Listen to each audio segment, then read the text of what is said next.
So I get the pleasure of talking about something here and sharing ideas with a panel that on a topic I think is near and dear to everyone's heart, and that's the workplace, where we work. A lot of passion about the workplace because so much has changed. And there are a lot of things impacting that change, as we all know. And here in New York, we see a lot of open plan. And there's some reasons for that. We're not just, as furniture manufacturers and designers, we're not coming up with furniture and saying, now work this way. There are factors impacting that. So we're going to talk a little bit about that and just kick some ideas around about what's working, what's not working, what are some of the influencers of what I just described, and where we see things going in the future. So why don't we kick it off with the first question. I think we all agree that the work environment has changed dramatically over the past decade or so. From the way we design, plan, build, work within it, what are some of the factors you believe are impacting that shift or that change? Why don't we start with, I'll start with Liz. Okay.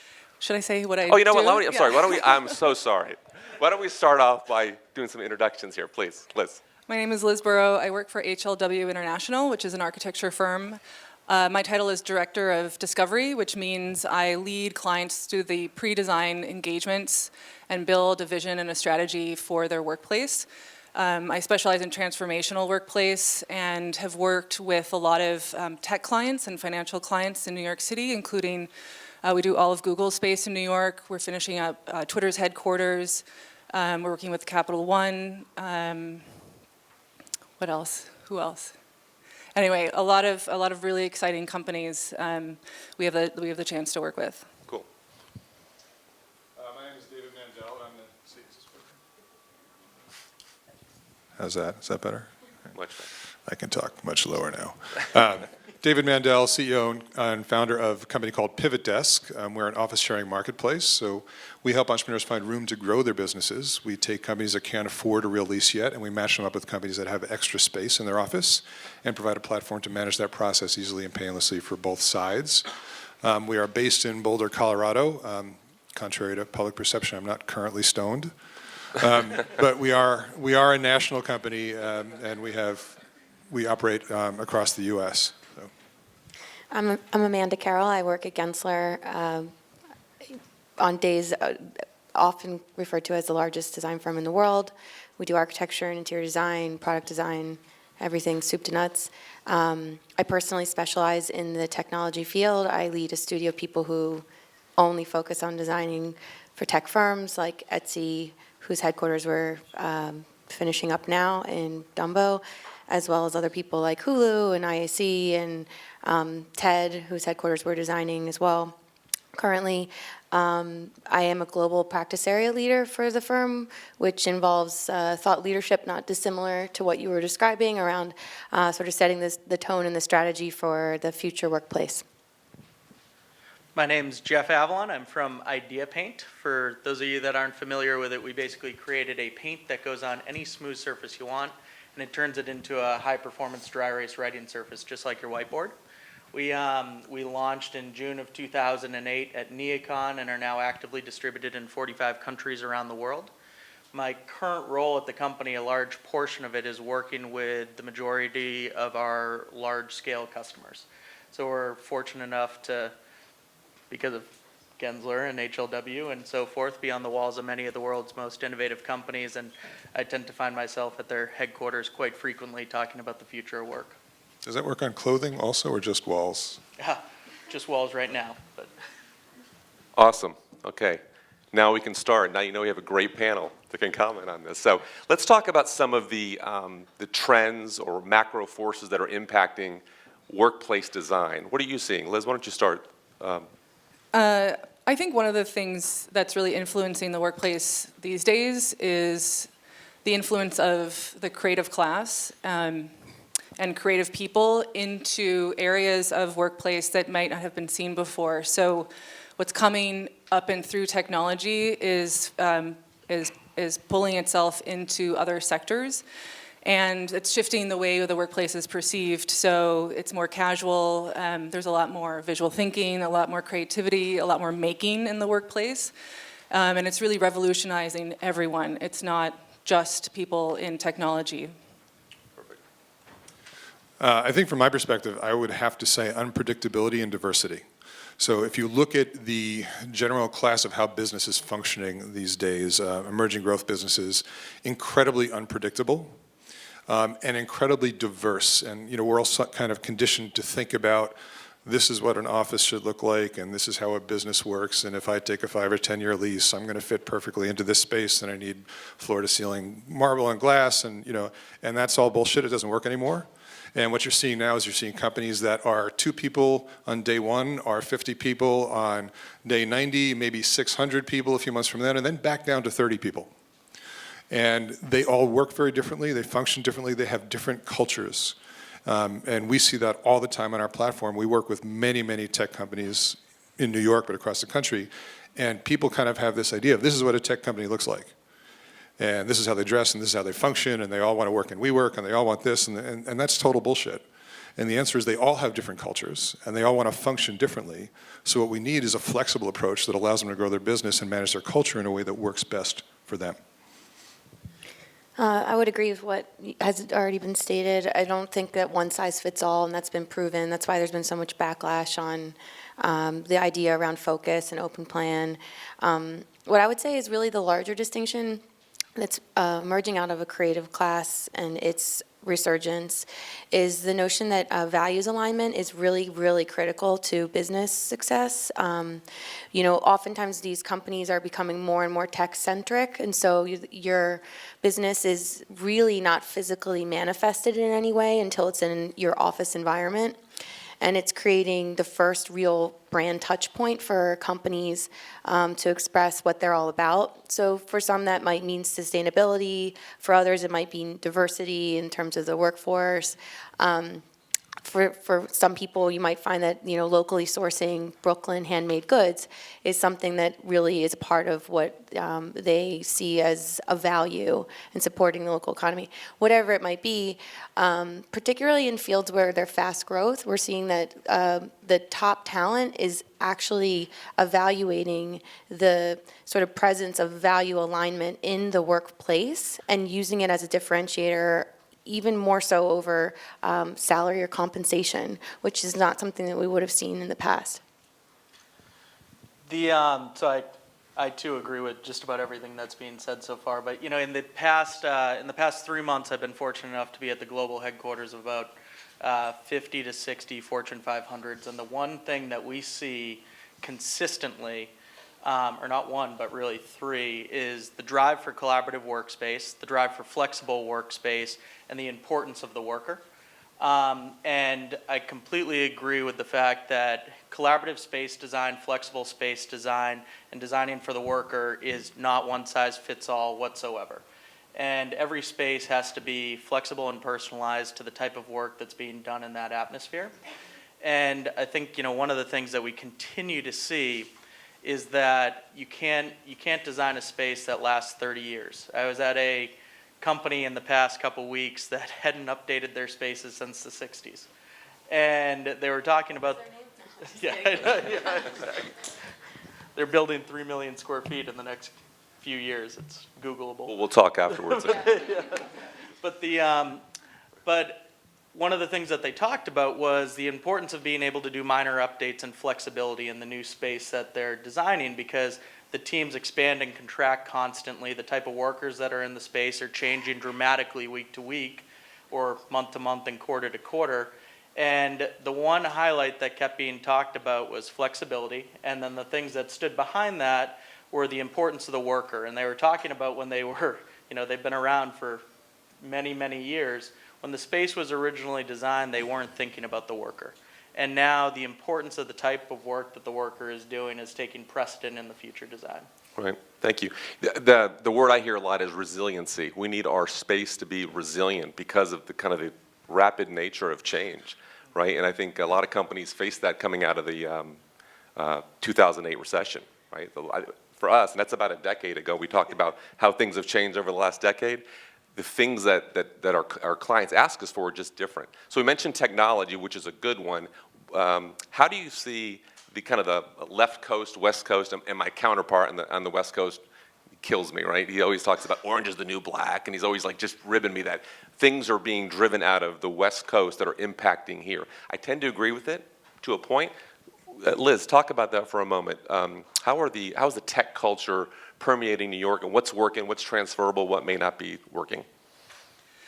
That's a hard question to answer. I mean, I think because I'm in New York, and so I don't want to think that another place is leading us.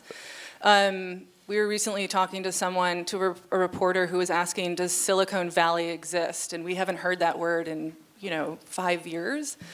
So I think there was I think at the start of the technology craze, it was much more about the West Coast and Silicon Valley, what they were doing, and it started to come to New York. But I think now we're our own thing. And I think what's really interesting is that as technology companies are here, creative companies are here, they're pulling from the best talent that used to be only going to Wall Street. So there's a real, I don't really want to answer the question because I think it's sort of, yes, there was some influence. We influenced the West Coast in certain ways. But now I think what's emerging here is, and the talent race is really interesting, and how Workplace is a tool to draw people into a company. Sure. No response? A little, I guess, and I would disagree with the perception that the West Coast is driving the East Coast. We actually see it differently. So we're bi-coastal. We welcome anyone. Good, we like that. And what we're actually seeing in New York versus the West Coast is the West Coast has a more, it's strange to use it in this context, but a more established tech culture than New York does. So I think what you're actually seeing in New York now is you're seeing a lot more evolution and collaboration across industries that you're not seeing in San Francisco. So for example, on Pivot Desk, we have law firms that are sharing space with media companies that are working together with tech companies. Whereas on the West Coast, mostly in the Valley, not as much in the city now, because the city is, you can't even get office space in the city in San Francisco now. But you're seeing the need to rethink how we think about our office, and the fact that what we need now is we need our office to be what we need it to be when we need it to be, and that changes over time. And so we actually see, based on the nature of the multi-industry function here on the East Coast versus almost the mono-industry function on the West Coast, we're actually seeing the East Coast drive that culture of, I need to think differently about how I run my business because I just don't have the same options that I have in the other market. Interesting. I have a little bit of a different position on it. I think that we've been really fortunate on the East Coast to benefit from the sort of toddler stages of Silicon Valley and them understanding how to grow and how to scale or how to engage a community. One of the things that they're really quite often criticized for is the way that they sort of have this, I call it a halo effect, where they grow and they plant this huge office and everything good gets swallowed up inside, and then the local community around it sort of dies off and they become resented. And you hear about all this stuff. I think things like that as an example are ways that we've been able to skip a beat on the East Coast. I think that the market is inherently different. People who are here are collaborating with the people who are going to be the financing the opportunity, and then the people that are going to be marketing it and putting it out and publishing it. So there's inherently also a different talent pool. I mean, there is engineering and product design and UX design and all those things that happen here, but it's not going to probably ever, the construct will probably consistently be very heavy-handed one to the other. Yeah, I think one thing that we end up seeing, not just East and West Coast, but globally, is the importance of, like we mentioned in the first thing, the importance of collaborative space design and the importance of real estate and the office space being used as a tool to retain employees, but also attract them, and the realization of how important that is. And I think we see the collaborative space culture and space being used as a cultural tool for business being incarnated in different ways depending on where the real estate is located. So I mean, in San Francisco and the Bay Area, you have the campus culture of building these massive campuses, which are spectacular for that. But in other markets like New York and London and so forth, you have the existing spaces and real estate cost and so forth to deal with for the vast majority of companies. So those things, take on a different form here. Very good. Think about either a client you visited or a project that you've worked on that was truly disruptive, right? Can you think of one, and why was it disruptive compared to what we are kind of seeing across the board, which tends to be, in many cases, just sort of a one-size-fits-all mentality. Clients come in and say, we were going to go to open plan, we were a private office, we want to be more collaborative, now we're just going to put everyone in benches and problem solve. We know that's not the case. But think about that for a moment, Liz, and is there a client that comes to mind that was really disruptive? Yeah, there's two. One is a client we're working with who's in consumer product, and we did a lot of engagement with them. We learned about their business, and they have a sales vendor group that is quite gregarious and talkative. We said, you know what you need to do is you need more private offices. So it's one of the only times we've introduced more private offices back into the workplace rather than take them away. So that's, and they were pretty excited about that. The second one is we're working with a financial group that has a digital lab line that they're developing. And it's sort of the mentality of from end up to startup. So they're quite a large company, but the digital lab will go into its own space and have a totally different vibe than the corporate identity. And I think that's very disruptive for them. And I think it's a really interesting trend that larger companies are trying to spin off and create startup moments. To kind of, to get to the more the mentality of kind of this more authentic work experience and keeping it real and keeping it small. Well, the brand isn't attractive enough, too. I mean, it's almost working against them, oftentimes. Yeah, for attracting the right talent. So the people that want to come, that are sort of in the world of digital don't want to work in a corporate environment. And so rather than trying to woo them in different ways, they're saying, okay, we'll just break it off. But in fact, what's happening is that group is now influencing corporate identity because everyone looks over there and says, that seems really cool, I want to work like that. David, take it from the standpoint of maybe what Pivot Desk's doing that might be just out of the norm or that the average person can't get at their work environment. Yeah, so I think the best way to answer it, again, is a little different for me because we're not a design firm. We don't work with a specific client to help build it out. But what we are seeing is more on the trend side is we are seeing more and more companies, so what we consider guest companies, right? So companies that come to us first because they don't want to take a risk on a lease and they just need a good place to work, but they're growing and evolving and they're contemplating leases. And for most of those companies to make a bet on a 5 or 10-year lease is a massive, massive stress point, right? You have no idea how business you're going to be 5 months from now, let alone 5 years from now. And in many cases, landlords are forcing them to do personal guarantees on the space. And this is one of the most pressure-filled point in time that an entrepreneur faces. And what we're seeing now is those people are coming to us as they're signing leases, saying, how can I think about my space? Because this is the space I think I need. I don't want to take a 1-year lease because I don't want to move my office every year, right? But I've got to make a big bet on space. How do I think about plugging you into the lease negotiation and the space design so I have a flexibility? So when I take the initial lease, I probably only need half of it right now, but I have the ability to offset my lease risk with creative office space design and using something like Pivot Desk so I can bring 2 or 3 other companies into my space, share that space, make sure the culture is a good match so I can actually establish my business culture. It's not like I'm working in a co-working space anymore where I feel like I have the same culture as everybody else. I can actually establish my culture, I can grow my business, but now I can do it in a way that's flexible. And when I need my space back, I'm not locked into a sublease, so I can get my space back. So not only am I offsetting my lease risk and growing my business the appropriate way, but I'm also helping other companies at the same time. So the design of that concept is actually very important because you want to make sure that from a space perspective, I have the flexibility I need. I can move things around. I don't want to be demising space. I don't want to be building walls. I don't want to do construction. I don't want to be a landlord. I just want to run my business, right? So to do that the right way, I need the right resources. I need it to be an environment where I can move things around. If I start growing, I can take over more space, but there's still space that's appropriate here with workspaces, conference rooms, phone rooms, when we go to the open floor plan, everyone's like, I got to make a phone call, right? You need to rethink how you can add that flexibility so you can actually grow your business the appropriate way within a very static real estate structure. Amanda? I mean, to that end, I think we're seeing that more and more. It's all just part of the sharing economy. It's going to continue to extend itself in different ways. People aren't looking at other companies taking over desks that they haven't grown into as subletters, are looking at them as people they want to partner with because they've helped them already and sort of, paying it back. I think that there's a lot of different examples of really inventive and innovative projects that have happened in just our own market here.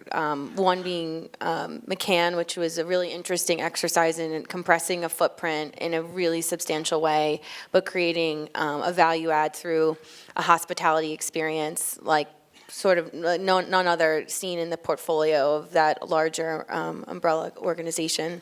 And I won't go into the details, but recruitment's up, quality and efficiency and all the things that you measure on terms of how a workplace performs, they're there as a testament.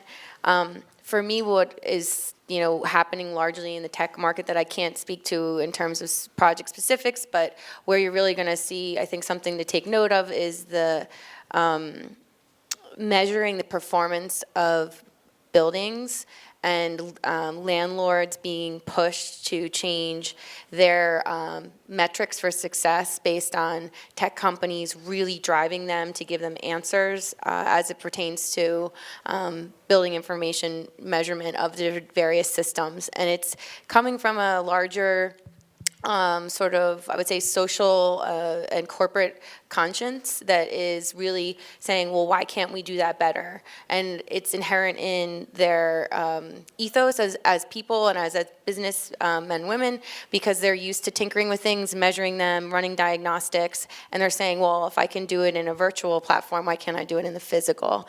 And that's probably shaping some of the day-to-days of people here in the audience, but you'll start to see that more and more. And I think that actually will have a broader and longer standing impact on our fields. I think a couple things that we keep seeing is the topic of space utilization as it relates to collaboration, and part of it plays off of what David mentioned too. Salesforce.com, who's one of our major customers, one of the reasons why they use IdeaPaint is because they're passionate about turning dormant space into functional space. And what they've ended up doing is looking at their floor space and saying, look, they're using IdeaPaint in their conference rooms and their private offices, but why not paint hallways, cafeterias, kitchens, and so forth, and end up making those effectively impromptu meeting space, and as a result, utilizing the facility more effectively and flexibly to enhance collaboration. So that to me was kind of a nice surprise, obviously selfishly being from IdeaPaint, but it was cool to hear how they were thinking about how important space utilization was throughout their real estate portfolio. The other cool one that I've seen recently was Credit Suisse right here in New York. They have one of the most advanced technology platforms I've bumped into at a customer. And they've totally embraced the cloud in terms of their IT system, and they effectively carry around cards so that they can do true hot desking, but they don't even use laptops. They take their card, put it into the computer, and all of their windows that was open on the previous computer is right there on the screen.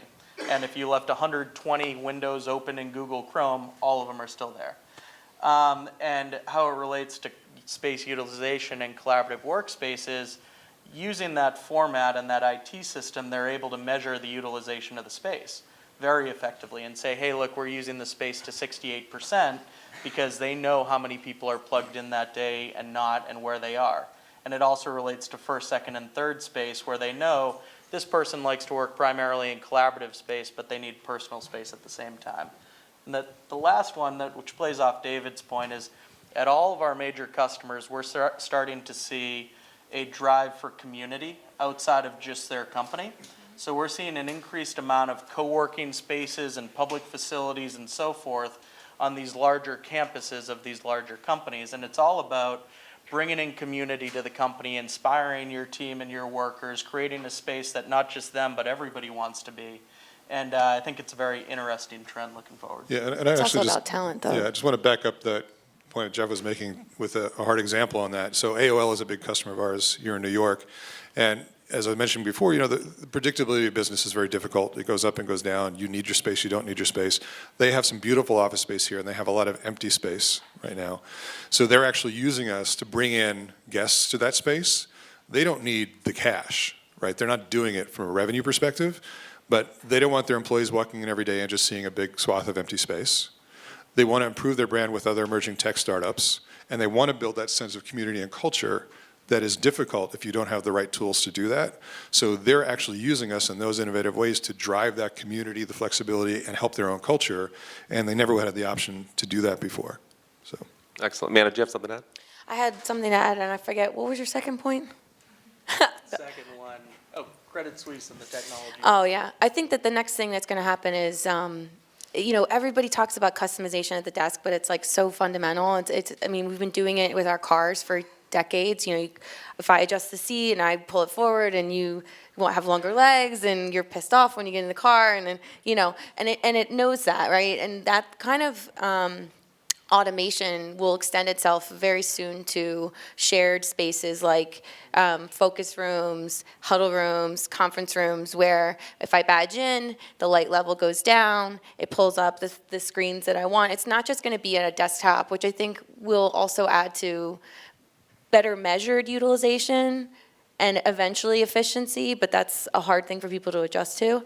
And then the other thing I was going to say about the community is that I really do think that so much of this just comes back to this war for talent. I mean, people want people in their space. They want people to see how cool their office is, and the talent is going to be the biggest shortage that all of these booming tech companies are going to be facing, or financial services, or anybody. It's creative classes, and it's not in excess. So I think a lot of that comes from an underlying sort of urgency to recruit faster and stronger. And we think, And a great example of that, we're very passionate about collaboration, obviously, and community. But speaking of that point, if you haven't read about what Zappos is doing, Zappos at one point moved their headquarters from the Bay Area to Las Vegas.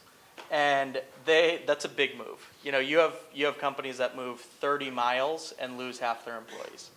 Zappos did that move, and they had 78% retention, city to city, which is spectacular. And now that they're in downtown Vegas, they're actually putting a very big focus on not just the community for their employees, but the community around them. So they're, through a separate entity, funding different restaurants and bars and creating effectively a whole community and culture that they want their team surrounded by. Very cool. About a minute left here. One thing I'll just add to this around this topic of it's engagement, right? We hear a lot of clients say, I need my people under one roof. They're not always going to be here because work is mobile. People are on work versus at work. We get that. But when they're here, how do we get them engaged? So run this idea of how do you get the talent to work for you to impact your business results is a big deal. Okay, we're going to close out here with our one-word answer, okay? And I'll start with Liz. 10 years from today, name one thing that will be the same in office space design and one thing, just do one thing. Go ahead. I think the importance of face-to-face interactions, nothing replaces that. And we'll still be obsessed with low-tech experiences and face-to-face interaction. Okay, sorry, one-word answers. I'll take face-to-face interaction. Okay. Coffee machine. I like that. Amanda? Video conferencing will be paramount. Excellent. I'm just going to say the drive for collaboration. Okay, what will be different in 10 years from today? Why don't we start over there? What'll be different? I think we're going to start to see a wider spread of facilities for the same company over a diverse set of space or physical areas. So I think we're going to start to see companies with more international offices and from different cities because they're going to be trying to retain talent and recruit talent from different areas of the world. Excellent. Amanda? I think you'll see more hyper-localization that happens out of a need to sort of identify with the market and community and the local workforce that they're trying to attract. I think it'll be much more bottom-up versus top-down. So workers will dictate what evolves versus management dictating what evolves. Very cool. I don't think you're going to see cords on the floor anymore.